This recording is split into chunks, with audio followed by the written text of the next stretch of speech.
Good morning, my name is Taylor Brock, and everyone has a cell phone on them, right? Or at least a computer for your classwork, or whatever you're viewing my video and speech on. Well, what if I told you how simple it'd be to use your own technology against you, half a world away? So today I'm going to inform you all of the danger which technology poses. After researching a bit on this topic, watching Snowden, really any other movie in which technology turns against us or the bad effects of it, I've realized how terrifying technology really can be. I'm going to inform you of the dangers that technology poses by explaining 1, our advancements, 2, the new ways our wars are fought, and 3, how your information can and will be used against you. The rapid pace in which humans advance has gotten ridiculously fast. In the 1950s, no one would have imagined we would set foot on the moon. And yet, 9 years later, it's exactly what we did.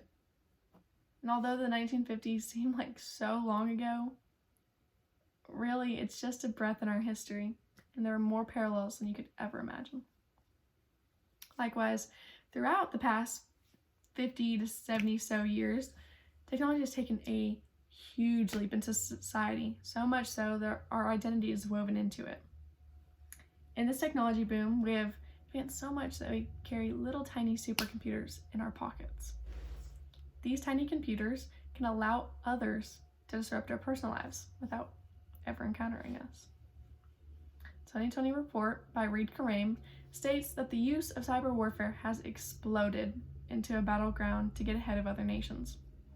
From Russia using technology to control the US elections, to disinformation propaganda, fake news, the use of technology is a hidden and dangerous game. People with ill intent do not even have to be in your own country. These little computers that are constantly in use are a gateway for attacks. Speculations of Russia using this newfound knowledge is terrifying because if it can influence things like elections, they've figured out how to control every aspect of our life. Controlling whom we use to govern our country is like delivering us on a platter to our ultimate demise. Secondly, as most of you all would probably assume, wars are fought on ground with soldiers and tanks. I'm sure a lot of you would imagine something like the Vietnam War in jungles and rice paddies. For the military brats, you'll probably imagine your own dad looking for caches, or mom, or in a convoy on foot. However, as technology has evolved, so has our ability to win those wars.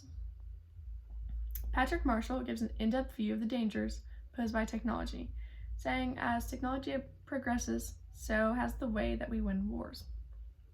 Or the way wars are fought, Hackers can influence the way people consume information and disrupt elections, like I said.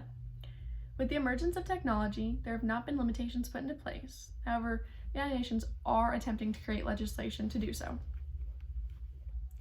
Hackers can be at your local coffee shop, their mom's basement, or even at work. If they know the programs well enough and are well versed in programming, they can slip in and out of a program without detection.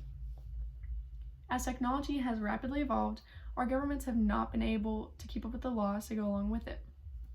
Although some people might rebel against more legislation, we need certain laws to keep everyone in line and not take advantage of this open policy. Further, ProtoView published an article explaining that Russia's next attack is speculated to be cyber. As our country is now rooted in technology, a cyber attack would be detrimental to our government. Nothing is on paper anymore. Everything is using technology. There have been many movies where AI turns against the humans, but really, if another country is able to disrupt the way we interact daily, we wouldn't know what to do. Imagine if we didn't have technology during this pandemic. I would not be able to give my speech. We wouldn't be able to really do anything. And our economy would plummet even more. For example, the Geneva Convention is a perfect example of the legislation necessary to keep millions safe, even amid battle. A part of the Geneva Convention bans biological warfare and biological weapons. An entire country could be wiped out in a few months, or even less, without this legislation. So as science evolves, our legislation needs to evolve as well, especially expanding into regarding cyber warfare.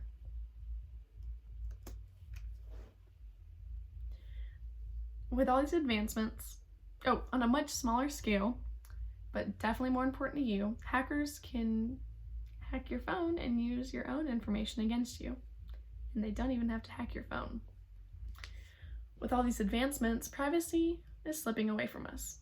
The loss of privacy is both pressed upon us by society and simultaneously self-inflicted. Everywhere we go, pictures are taken and statuses are written. Think about your parents, especially your moms, always writing statuses and posting pictures and tagging your location. Then take our generation, constantly posting on Snapchat and allowing Snapchat to view and track our current location and give it to friends. Do all of you really know or trust the people on your friends list to see your location? Do you know all of them? We give up privacy to show off our life, and then algorithms and companies use our lack of privacy to influence the way we interact and buy things. Again, think of a time when you were thinking about buying, say, a certain brand of pet food. 30 minutes to a day later, you're scrolling on Instagram or Facebook or Snapchat or whatever, or even you're on a website. What ad pops up? Exact same brand of pet food. Our phones are constantly listening, and don't even let me get started on Amazon Alexa and Google Echo Dots. So in a 2019 report by the Idaho Business Review, it says that the intelligence and access to information that technology has been given can be extremely dark. The report also notes the scandals that have been revealed using citizens' information invading their privacy. For example, take the Facebook scandal. Facebook was accused of selling their information to companies to use for political means. All this information was sold without users' knowledge, which is a complete breach of privacy. However, millions of people are still using Facebook, and no one even seems to remember that the scandal happened. So today, I've informed you all the danger that technology poses.